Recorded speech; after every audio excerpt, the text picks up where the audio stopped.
Welcome, everyone. Welcome to our webinar. This is about promoting health literacy at Ontario Health. And we're going to give a minute or so for people to join, and then we will get started with our speakers, Sarah and Sophia. So welcome, and we will get started in just a minute.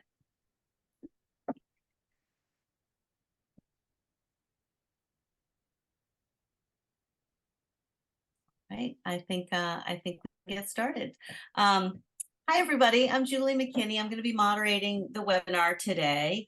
And the webinar is about promoting health literacy at Ontario Health. And we're really pleased to welcome our speakers, Sophia Wong and Sarah McBain. Welcome. And I'm just going to go through a little bit of housekeeping and then turn it over to them to start the webinar. Just quickly, yeah, I'm sure you all know, connecting to audio, you will be mute during the webinar. You can feel free to introduce or comment in the chat button. If you have questions for Sarah and Sophia, they will take the last 15 minutes or so to answer the questions. So if you have questions for them, if you could please put them in the Q&A button instead of the chat, that'll sort of help us organize it. If you have technical difficulties, you can email support@healthliteracysolutions.org. This will be recorded and posted in the Health Literacy Solutions Center webinar page. If you are looking for CE credits, we'll send you an email after the webinar, and it will have an evaluation. And once you submit that evaluation, your credits will be emailed to you. The session will be recorded, and the recording and the slides will be available on our webinar page probably in about a week or so. So you'll have the slides. You don't have to worry about copying and everything. And I think that's about it. I will put all of this in the chat in a moment in case you missed it. But I want to now welcome Sarah and Sophia. So I'm just going to tell you a little bit about them and then turn it over to them. So Sarah McBain is a senior advisor for the Health Literacy and Patient Education Program at Ontario Health. She's a librarian who is focused on patient education, health literacy, and person-centered care, primarily in oncology settings for over 15 years. Sarah also sits on the board of the Canadian chapter of the Cancer Patient Education Network. Welcome, Sarah. Sophia Wong here is a health literacy and patient education specialist at Ontario Health. She's an internationally trained physician who has focused on patient education in clinical and research settings for more than 8 years. Sophie is also a member of the Practice Standards Committee for the International Health Literacy Association and part of our expert panel of the Health Literacy Solutions Center for IHA, the Institute for Healthcare Advancement. So welcome to you both, Sarah and Sophia. We will get started, and we're excited to hear what you have to say. Thank you so much, Julie. Can you just give me a thumbs up or just confirm you can hear me? I can hear you. Yeah, okay, great. I'm always scared that some magical mute button is going to get pushed in and start talking to nobody. So thanks again, Julie, for the kind introduction and for having us here today. Before we get into the presentation, I just want to start with a very brief land acknowledgement. So I want to acknowledge that we're speaking to you from the city of Toronto today, which is on the traditional territory of many nations, including the Mississaugas of the Credit, the Anishinaabe, the Chippewa, the Haudenosaunee, and the Wendat peoples, and is now home to many diverse First Nations, Inuit, and Métis peoples. We also acknowledge that Toronto is covered by Treaty 13 with the Mississaugas of the Credit. So moving into the objectives of the presentation, after this session, you should be able to understand how cancer care is structured in Ontario, describe the different ways to promote health literacy in a public system, and promote the use of health literacy best practices to achieve health equity. So to get started, a little bit about Ontario Health and the Canadian healthcare system. So Ontario Health is a crown agency of the Government of Ontario that oversees the administration of much of Ontario's healthcare system. As you probably are aware, Canada has a publicly funded healthcare system that provides universal coverage for medically necessary services to all people. The creation of Ontario Health in 2019 brought together 22 distinct agencies representing nearly all aspects of our healthcare system. And Sophia and I are part of the Legacy Cancer Care Ontario Agency. And so as such, most of our work centers around cancer care, though we do support other clinical programs as well. So the approach to care that Ontario Health follows in cancer clinical programs, which is now what we kind of call the work, all the work that is transferred from the Legacy Agency of Cancer Care Ontario, is called the disease site model. And this approach looks across the entire cancer continuum for a given disease site, from prevention to recovery and in some cases to end-of-life care or survivorship, rather than at specific points of care to set priorities, plan services, and improve the quality of cancer care across Ontario. The principles of this model include recognizing that individual patients interact with multiple parts of the cancer system during their journey, and that's not always a linear process. Ensuring that coordination and alignment across multiple clinical programs takes place, promoting a disease-specific lens in how cancer care and services are planned, defining best practices in the provision of cancer care for all types of cancer. I think really importantly, leveraging multidisciplinary expertise from across the province and building collaboration between cancer clinical programs at Ontario Health and the clinical community who are actually providing the direct patient care to people in our province. So the various clinical programs that you probably noticed on the model in the last slide support the diagnostic and treatment phase of cancer care. The clinical programs, most of them are set up with a hub and spoke model where the administration of the program is done through Ontario Health staff and the work is fanned out across the province through regional leads who are based in all 14 of our province's regional cancer centers. Most of the programs, the clinical programs also have committees that bring the regional leads and in some cases other stakeholders together on a monthly schedule to discuss issues, challenges, successes, and to plan the work that's going to get done in each fiscal year. And this is really our conduit for a two-way communication between Ontario Health and the regional leads, where we inform each other of issues and share resources and do that planning. For us, this is a really important way for the provincial programs who are not providing direct patient care to keep our fingers on the pulse of what's like happening on the ground in the regional cancer centers. And in addition, again, importantly, we have a very strong network of patient family advisors that are embedded in all of the work that we do and on all of our committees. So to speak a little bit about our program, the Health Literacy and Patient Education Program, it's one of the clinical programs in cancer care at Ontario Health. And we work to promote patient education and health literacy best practices across that continuum of cancer care that we spoke about. We do this by supporting our regional leads to carry out priority work as identified by them and by the provincial program, often in that kind of like two-way communication environment that we were talking about. And we also bring the health literacy lens to internal work done at Ontario Health. So it's kind of a two-pronged thing that, that we're doing in our program. And our program mandate is fourfold. So we aim to, next slide, please, Sophia. Sorry, set the standard for quality cancer patient education. Again, that's both internally at Ontario Health and within the regional cancer programs to ensure that patients and families have access to information, including tools and opportunities for skill development when appropriate and support across the cancer continuum so that they can make the best decisions about their care or about the care for people that they may be caring for themselves. To advance health literacy in cancer care by enhancing and developing health literacy knowledge among cancer care providers and by practicing health literacy universal precautions ourselves. and to support the delivery of equitable care by providing inclusive health information that caters to patients with different literacy levels and social determinants of health. I want to talk a little bit about the definition of health literacy that our program uses and how we see our responsibility to promoting health literate care.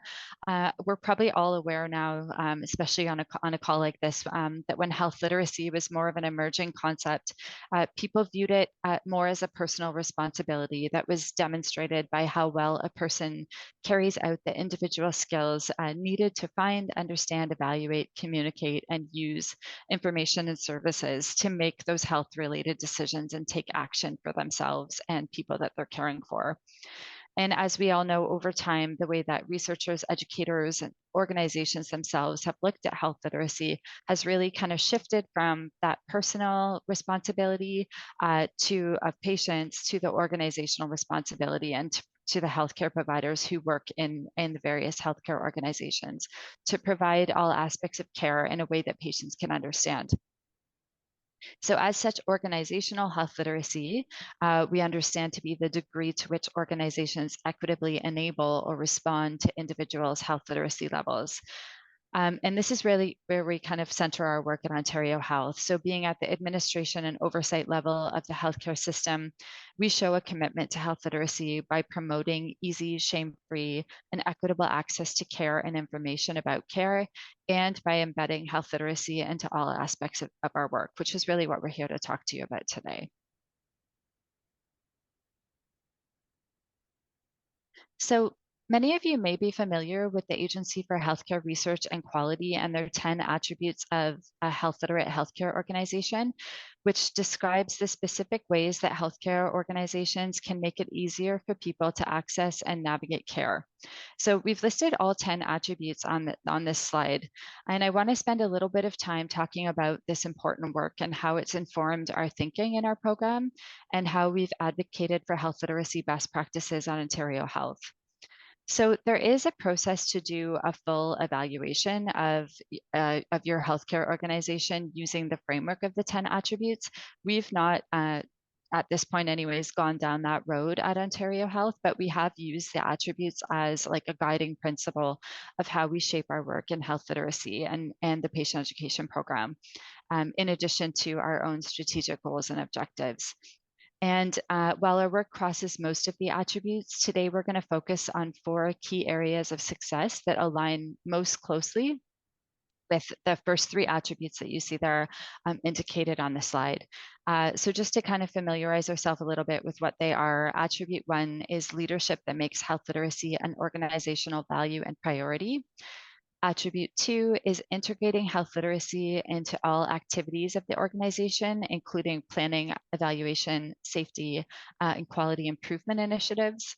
And attribute 3 is to prepare the workforce to be health literate, and that includes health literacy training for all staff, not just those who do provide direct patient care or come into contact with patients, and of course to monitor the progress for the impact of what that work is doing. We also want to be really intentional in calling out the link between health literacy and health equity in our work. I'm sure, again, many of you are familiar and probably kind of embarking on this kind of work at your own organizations because many are increasingly, I think, looking for ways to strengthen their commitment to health equity. And a really effective way that you can do that is to commit to health literacy. Since the concepts are so intrinsically linked, you just really cannot achieve health equity without health literacy. And as we've noted, the personal aspects and attributes that contributed to a person's personal health literacy in many cases are also attributes that may make people part of equity deserving groups in healthcare, such as socioeconomic status, language, race, and more. So we've given a bit of a background about our organization, where we sit within Ontario Health and some of the kind of foundational thinking around what we do. But we want to kind of shift gears now to get to the meat of the presentation, which is to talk about how we have approached embedding health literacy best practices into our work at Ontario Health and the 4 key elements of success that we've identified in doing this work. We also want to mention as a little bit of a caveat that while we see these elements as distinct, there is like a lot of overlap between them. So they should really be taken as a whole in terms of how you consider applying them to your own work. And some of the things that we talk about could be kind of like part of different elements, but we've just kind of split them up for the sake of making the presentation clear and being able to kind of give you some distinct advice when it comes to all four of these elements that we think are so important. I also want to recognize that every organization is different. So we work in like a very, very large systems level healthcare organization. Our approach is definitely not one size fits all. And it's also fluid within our own organization. It has changed over time to respond to the culture and the changing landscape of our organization that is really like an emerging one. We're quite young, being only a few years old at this point. So we hope that over the next slides, you'll be able to envision how you can use or adapt these four key elements of success to achieve success in your own organizations. So the first key element that we want to talk about is leadership, and this includes building your reputation as an expert in health literacy, as well as leading the work. So why did we choose this as one of our key elements? Like as noted in the attributes that we discussed a few slides ago, leadership that makes health literacy a priority is really a key component of achieving a health literate organization. And I think when we hear this, we think of leadership as being senior leadership, maybe your CEO, other people who may be high up in the org chart of your organization. But in an organization as large as Ontario Health, top-down buy-in for adopting a health literacy best practice, or any best practice really, can be challenging to achieve since these leaders have a lot of competing priorities. They may or may not be dialed into the importance of health literacy kind of right off the bat. So we're lucky that our CEO does value health literacy, but making a change from that level, even with senior leadership support, can be slow and can take a long time to make an impact. That being said, though, it's absolutely essential that the work be woven into at the organizational level in order to make the most impact. So we definitely feel that getting buy-in from senior leadership is an important place to kind of put your efforts. And although more and more people understand health literacy, and its importance and its impact on care, they may see it as more of a frontline responsibility, but we're trying to weave it into all levels and functions of the organization as well. So how have we done this? We have found that a strategy focused on leading the work from the ground up has really gotten the most traction. At most organizations, there are many levels and layers of leadership, and you don't necessarily need to focus on the top in order to be successful. So there are a few ways that we've gone about this that we want to talk to you about today. So first, we've really spent a lot of time and energy leveraging existing programs that we have good relationships with, whose leadership either has already bought into health literacy or that we have encouraged to do so in some cases. So for instance, we do a lot of work with our systemic therapy program in creating information sheets about specific medications and drug regimens that live on our website. And we have a strong relationship with that program. We work with them all the time to create patient education materials. And just through this work and this building this relationship and this reputation with this program, their clinical leader is now a real kind of champion for health literacy in her own right. And she advocates for health literacy to be a priority at the leadership tables that she sits at that we are not a part of as like program staff.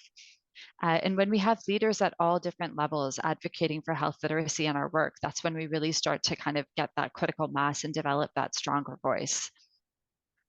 Secondly, we feel it's important to build your program's reputation as a leader in health literacy and to lead by example. So for us in Ontario Health, and formerly Cancer Care Ontario, the way that has looked is that it's happened over many years. We began the work of building this reputation as leaders in patient education and now in health literacy, like way back in the 1990s. So prior to us being here, this has been going on for a long time. So we do have a lot of history in building our program and our leadership in the area over many years. over the course of this time, we've worked to ensure there is an established patient education program in all 14 of the cancer centers in our province. So this is where that kind of hub and spoke model comes in as well. And in doing this, we're not only establishing leadership internally at Ontario Health, or formerly Cancer Care Ontario at the time, but we're setting up a network of regional leads who do this work in turn at their own organizations. And we've also continued to evolve and change as the body of evidence to support patient education has changed to focus more on health literacy.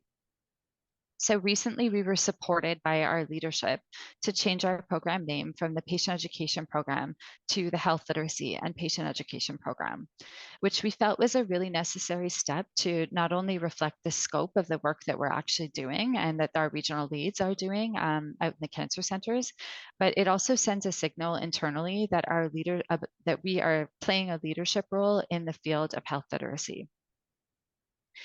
And I think overall, our best piece of advice in trying to establish leadership in health literacy is that you can start building this in pieces. It doesn't have to be all or nothing in the way you approach it. You don't have to have that top down buy in right from the beginning. Even looking for small, less formal opportunities to connect with senior leadership can make a really big difference in how this kind of plays out over time. So, does your organization have town halls or other ways that staff come together where you can just simply ask a question about your organization's commitment to health literacy?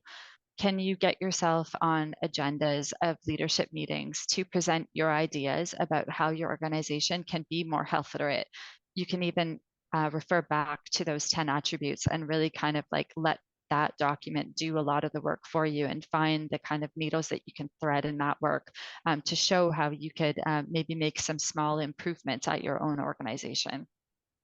So these are the types of opportunities. They're small, they don't take a lot of time or resources that we really do look for in order to put health literacy at the forefront of people's minds, but also to build our own reputation of leading the work. We want to, as the health literacy and patient education program, to be the people that people think of when they want to start to embark on some of this work, even small initiatives. And we want them to think to us as being people that they can consult internally to help them do this.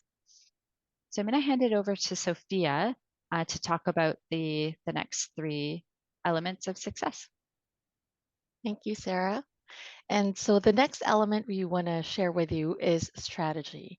And so why we think this is important, and as mentioned by Sarah in the attributes of health literate organizations, is that it mentions the importance of really having to integrate health literacy work into the planning, evaluation, and quality efforts that is happening in our organization. And so it's important for us to really be able to integrate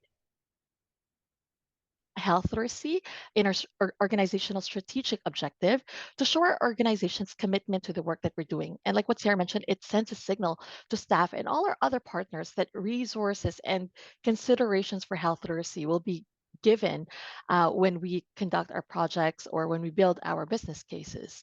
And so we identify this as a key success to our work because we're able to position ourselves well in our organization when our health literacy work is identified as a priority that needs to be integrated in all aspects of the healthcare services that we deliver.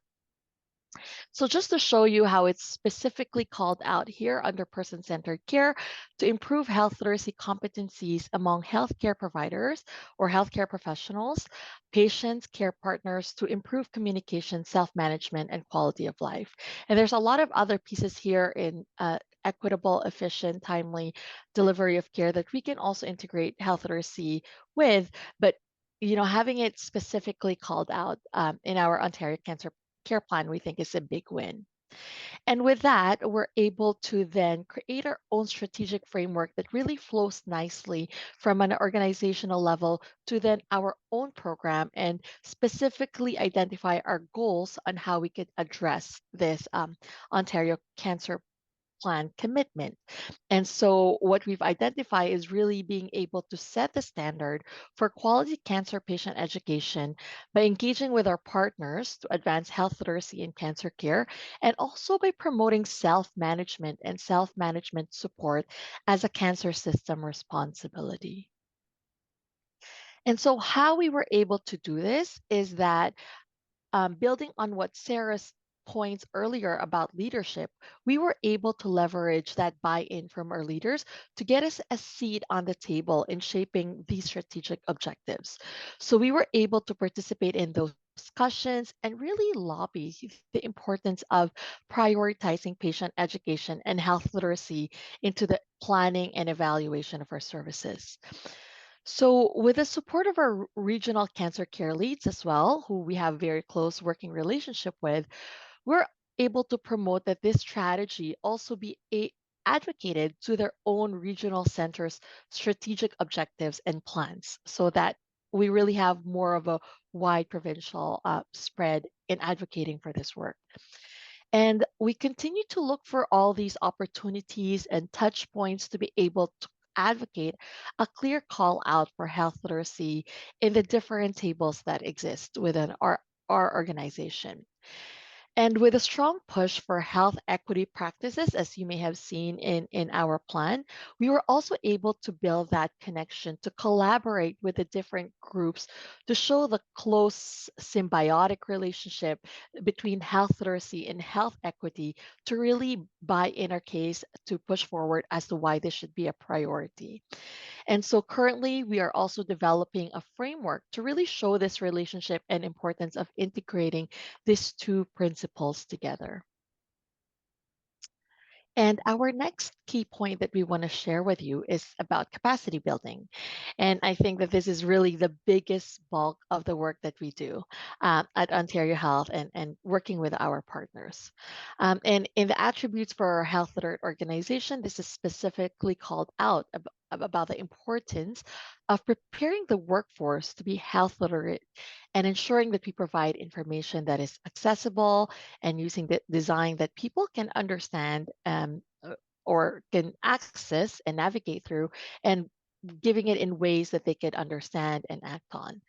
And to be able to build a community of advocates, we do acknowledge that the importance of giving people like teams across Ontario Health we work with or our other partners that they need those tools to really be able to build health literacy into all aspects of their work and really view this as everyone's job that's applicable in all, most, if not all, of the work that we do.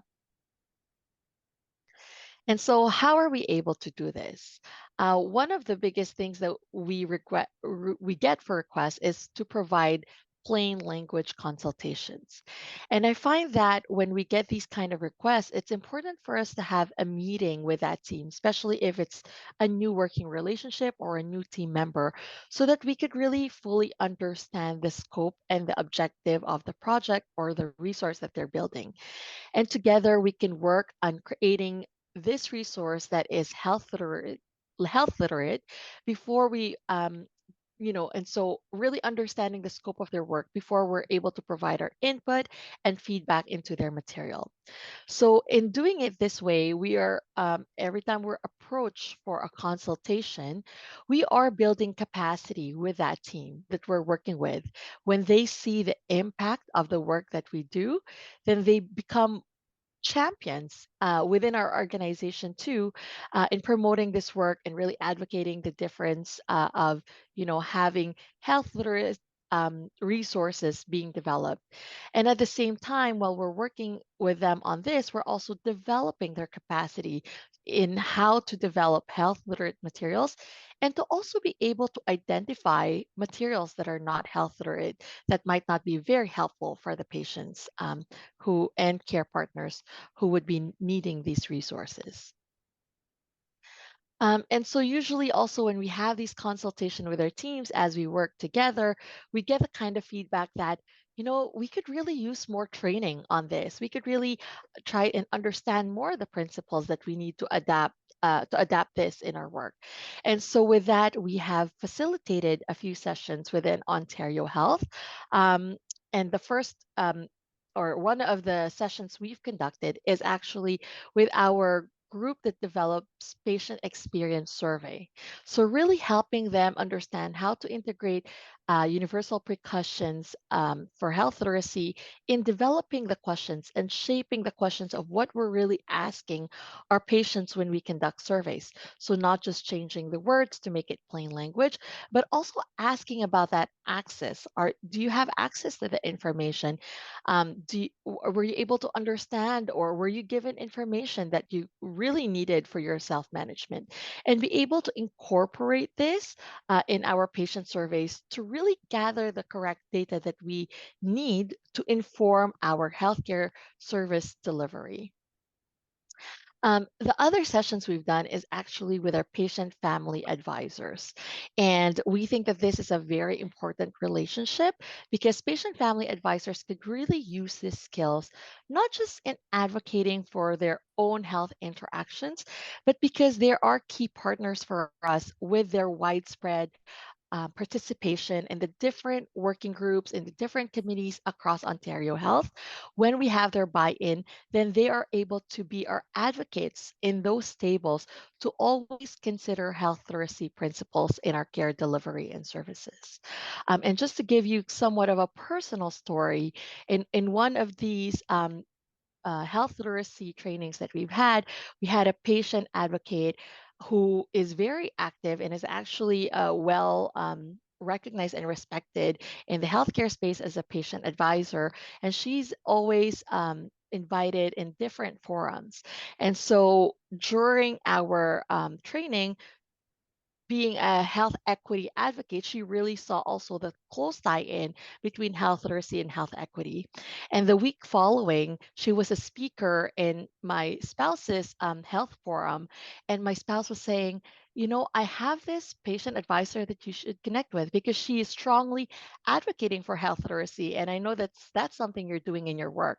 And only to find out that that's actually the person that had attended our training. So it was really nice to see that when you share this work and you get more advocates, they also go around their own communities and their own networks advocating for the same work. And that's really nice to see. As a third point, what some things that we're also developing is that we have our own materials that we author ourselves with our clinical leads, our clinical advisors.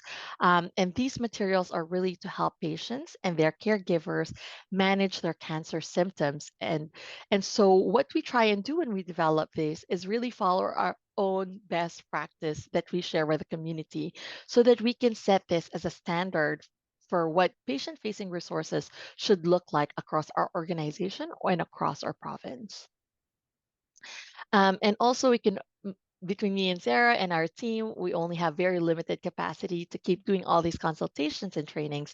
So, one key thing that we've done is to also develop our own toolkit for plain language best practices so that people who are developing their own resources could also use this as something to consult with when they are developing as to what they should follow. And sometimes, even if they still want that extra consultation with us, it's in a better form that we could help provide feedback and input. As well, we are currently developing and had shared our first iteration, but wants to continue to develop different chapters for our inclusive writing toolkit. So as I've mentioned, really there's a very close relationship between health literacy and health equity. And we have identified the need in using inclusive language in our resources. So we are developing through research and consultations with our health equity leads, what are the best practice in using health inclusive language and inclusive terms in our health resources. And so this is a continuous work, and also understanding this is going to be a living document as we share more of this in a wider community and get more feedback. And finally, we've mentioned to you our close relationship with our regional cancer leads and how this two-way communication really works for us. And so we're really able to leverage that within our network to be able to share those best practices and brainstorm on how to address health literacy in their regional level when they are, encountering some barriers or just have a general question to improve their work. And really use our regional network to brainstorm and think about how could we address this health literacy concern. And so there's really also a lot of sharing of materials that happens within our network, which helps so that we don't need to recreate the wheel. And this also really promotes sharing resources where possible so that those regions who might have a smaller budget don't have to use that in resources that already exist in some regions with a bigger budget, and really have that equitable distribution of resources to promote health literacy. And the last key point we want to share with you is about accountability. And this is the last but a very important key point I find for us to really be able to show the importance of our work in a way that is measurable and strategic, so that we can really show its progress and how and outcomes to hold us in our work, but also our organization accountable in our commitment in advancing this health literacy work. And so, how we are able to do this is, instead of creating a new avenue, a new metric, or a new form to share with people, and doing that might take a lot of work on its own to promote, we try to look at what are the existing levers in our organization. So, I really welcome you to like think about that too in your own organizations. Understand what currently exists. So, for example, for us at Ontario Health, we have existing regional agreements and performance deliverables.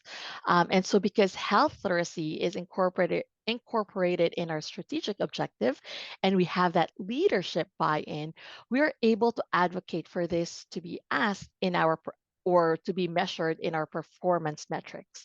So we have a yearly reporting and performance review with our regional leads. And this is where we are able to leverage and specifically asking, well, what work have you been doing to advance health literacy and patient education? And so this really highlights the obligation that they have in promoting health literacy as a performance deliverables in their own work and their own space. And personally, between me and Sarah, too, we have our own employee personal development goals where we're able to then provide ourselves accountable on how we specifically see ourselves promoting this work in our organization. And that is more of our own personal metric on how we are advancing this work. Um, and so we have prepared here some questions that may also help you reflect on your own personal accountability in doing this work. So some of the few questions we have here is, think about where you can build health literacy into your own work. Second is, can you make a personal goal to grow your knowledge or integrate a project into your work and into your job, and have a performance measurement to report on it? And we really see this as a good way to trickle up accountability. So when we hold ourselves accountable, then we're able to really also hold our organization accountable in our commitment in doing this work. And so Sarah and I just kept sharing a lot of our own experience in really promoting this work. And we want to summarize this for you to help you really reflect on whether these key elements could also be used in your organizations, or maybe develop your own key elements to really achieve that success. So just to summarize is, first, that leadership buy-in, being able to build a reputation that we are leaders in this work, and how we promote that within our own circles and build relationships. Second is strategy, really trying to find that opportunity to have a seat on the table, to have this health literacy be identified in your organizational strategic objectives, business plan, or whatever exists in your own space, and being able to align then your own programs, objectives to this, so that it could really be considered an organizational priority. Third is that capacity building, and I think this is something that a lot of you may also already be doing, is providing those materials, those trainings, those toolkits to help others really build on their skills, which then helps them promote health literacy in their own spaces. And finally is accountability. So again, capitalizing on those existing reporting measures and performance deliverables to really help inform on this work. And I think this is what all of us are looking forward to. We are now opening the floor for any questions you might have. Okay. Thank you guys so much. That was really comprehensive. I kept thinking of questions of my own, and you would answer them. so, so here's I'm just going to tell you one question is asking if you can speak as to how or why you chose the attributes you did. I think it was 3 or 4 maybe to focus on out of the 10 in your organization. So maybe you could speak to that a little bit. Sure. So I think we didn't necessarily choose those 3 to focus on from a work perspective. We chose those 3 to focus on today because they're where some of the examples that we were using for like our key elements kind of overlap the most. But certainly, I think you know it makes sense to focus in on 1 or 2 or maybe even 3. Probably even just when you're looking at, like, I know a lot of us are probably kind of working in this space or like adjacent to the space of health literacy if you're on this call, or at least have an interest. So I would say looking at like what you're already doing and and which attributes that kind of aligns to most naturally, I guess, and then just seeing where you might be able to go like a little bit deeper. And I think I noticed that Julie linked the actual attribute document in the chat. I really do encourage you to take a look at that if you haven't. It gives a lot of concrete examples, and it actually shows like the examples of how that, I always get this acronym wrong, AHRQ. Yeah, AHRQ has done the work themselves. So it gives some like, you can almost like model it depending on which attribute you think would be like most aligned with your organization to the work that they've done themselves. So it's really, really helpful. I hope that answers the question. Yes, yes. Thank you. Thank you so much. And I do like the way that you decided not to do everything all at once. You know, you like you didn't address all the 10 attributes. You started with the 3 most relevant or, beginning ones. And yeah, and I like your concept of starting in pieces, because that's really the only way to take on this huge effort. Yeah. So we have another question. If you could give some examples of your toolkits, like for example, in inclusive writing and so on. I can share that. So actually, our toolkit is also a supporting resource to what we are doing. So what we did not mention, and might also be good for the community to know, is that we started developing a speaker series. So we've invited speakers who are experts in the space of our LGBTQIA A plus community in a healthcare space at Ontario. We also have someone who's an advocate, who was a cancer survivor who's as a Black woman didn't see herself represented in the resources, and as well as accessibility speakers who are experts in the field, and they are able to speak about how these considerations actually affect health literacy or health service delivery and the availability of existing health literacy health care resources available to them. So what we did in our toolkit is we're building this, and this is still an evolving work. So the first chapter that we've created in our inclusive toolkit is to address the gender inclusive language. And so really just to share more of the best practices that came out of that speaker series, but also doing our own literature search of existing best practice materials and consulting with our own health equity leads. And so, for example, we promote those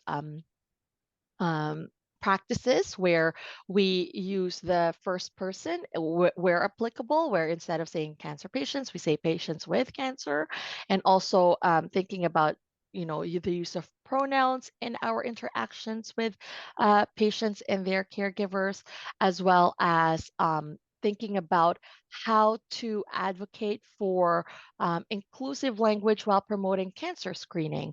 So when we say really it's a breast that we're talking about, and not necessarily just women having breast. So just those concrete examples, and having that written down in a toolkit. Yeah, it sounds like you guys do a really nice job on connecting your health literacy efforts to equity and inclusivity. So it's really nice to hear you talk about that and put your money where your mouth is. There's a couple of questions about measuring your impact. So, how are you measuring this work? And, are there some examples of outcome measures or evaluations that you've done? Yeah, I can speak to this a little bit.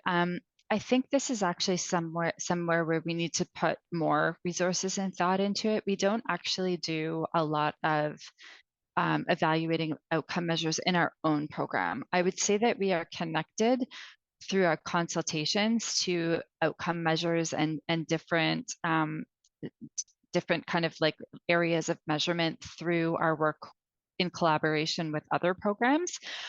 For instance, I think it's also like, do we mean like of health literacy best practices, or do we mean more in terms of what we've been talking about today and like measuring like how health literate your organization is? So maybe I'll speak like just really briefly to both. So in terms of like outcomes of like applying health literacy and like plain language, let's say best practices to like resources. So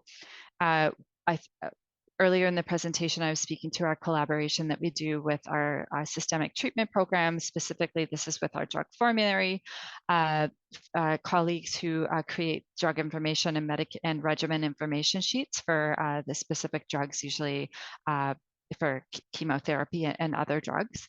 And so we did do a lot of work with them. It was a larger project where we looked at all of the different like sections that kind of the way that their work goes is like the sections tend to repeat themselves in terms of the side effect because many drugs have the same side effects. So we kind of went through all of those side effects and did a plain language edit on all of them. And then their content management system kind of pulls it out, pulls those side effects out and populates them for every specific drug and regimen that they publish these sheets on. I hope that makes sense. It's a long, complicated process, but that's kind of like the nutshell version. And so we did do some evaluation of those sheets. That was kind of like the point of this project was to have focus groups of patients and figure out like, are these sheets useful to patients? What do patients really want to know? What format makes the most sense for patients? Are they too long? Are they too short? Do patients feel that they can act on the information? So in terms of like evaluating a piece of work and a product, I guess, that would be considered like a patient education material, that's one thing that we've done. I don't think, again, that that's like a one size fits all evaluation kind of strategy. I think, you can look at the PMAT framework for using evaluation for different patient education materials and things like that. But I do think you kind of have to craft your own to get at exactly what it is you're looking at, and also to be realistic with kind of what what resources you have to actually act on that information. So I'd say that's kind of on the specific piece of work side. And then on the evaluating your organization, like we've already spoken to those attributes, and I sort of briefly mentioned that there is a framework to do like a full evaluation of your healthcare organization in terms of how health literate the organization is. So I believe you can find that on the AHRQ website. Again, Ontario Health has not done that, but some of our regional partners have embarked on that work and they have used that specific framework. I think possibly not in its entirety. Again, I think you can kind of cherry pick which parts you want to do. It doesn't have to be all or nothing, but there's lots of resources out there to help you with those types of evaluation strategies, I think.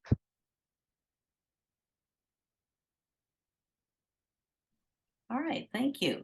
Okay, we have a bunch of questions here, and I just want to tell everybody that if we don't have time to get to everybody's questions, we are documenting them, and we will ask Sophia and Sarah to, if that's okay with you guys, to perhaps, write out some answers to the ones we don't get to, and then we will get those out to everybody. Okay, let's see. So I'm just trying to say, okay.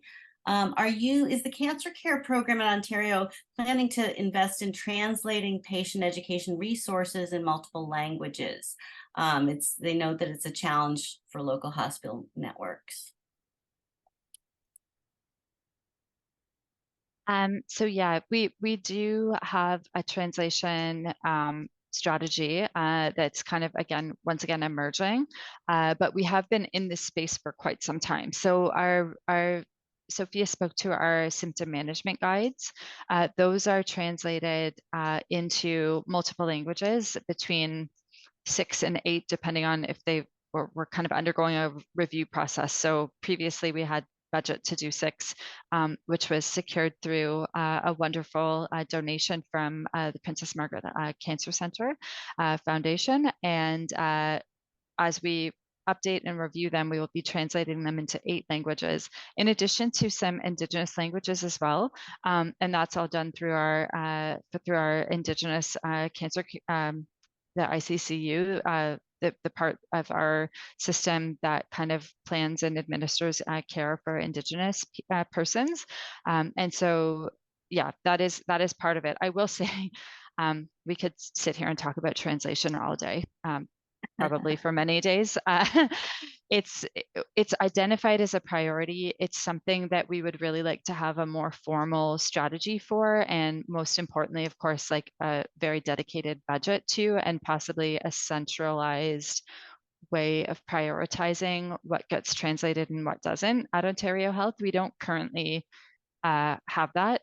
I would say we're approaching that very similarly to how we have approached health literacy in the past, which is just for like mentioning it everywhere to the point of obnoxious until we get some type of traction on it, which we haven't yet. But I think, it's something that I think a lot of people are thinking of. And I guess the other point I would say is within our kind of provincial network of regional leads in Ontario, we try to sort of really advocate for the sharing of resources and sharing of, I guess, not budgets, but sharing of, when somebody gets a win in something like translation and is able to translate something through their own regional kind of budgets, we do try to like facilitate that sharing to the other cancer centers in the province of that resource. So, and people are kind of always asking, like, do you have a translated resource for, XYZ topics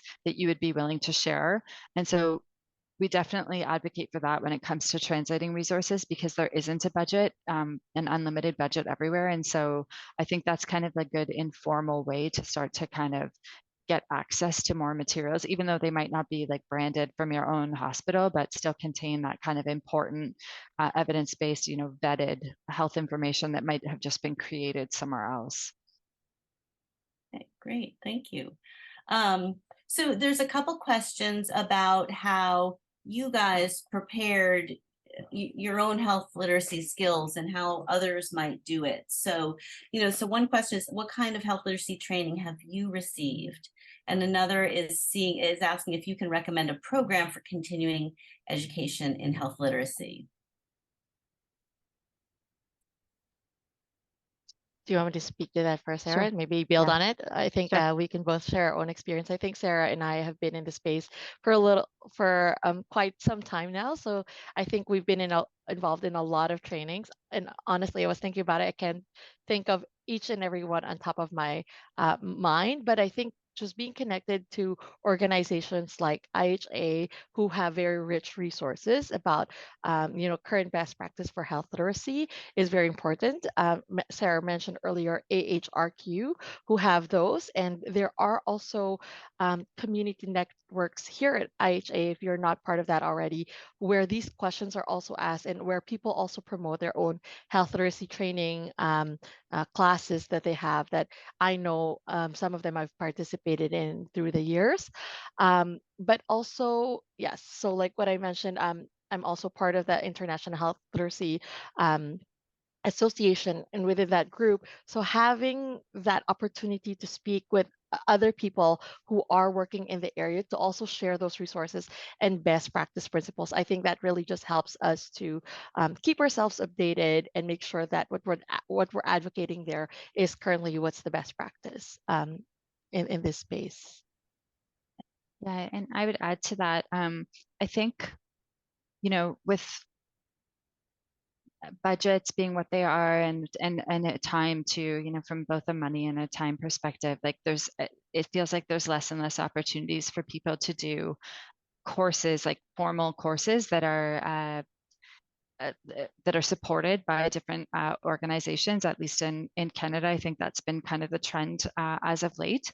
But one thing that I've kind of, I think, found the most valuable when I was sort of starting out work in this field is to find a mentor who's experienced and who's been doing this work for a long time. And to be honest, like that, I would say is almost more valuable in some cases than doing a formalized kind of course, because learning from experience, I think, is really important when you're doing this work, and finding out what people's like experiences has been and what they've tried, and that has worked and not worked. And just even when it comes to something like plain language training, like it really is kind of art and science. And so you can learn the basic principles in a course, but doing that work over time and practicing it, and getting that experience just over and over again, and getting feedback from somebody who is an expert in the field, I think is just really incredibly valuable. So I think, you know, you might not have access to that type of mentor in your own organization, but I'm sure,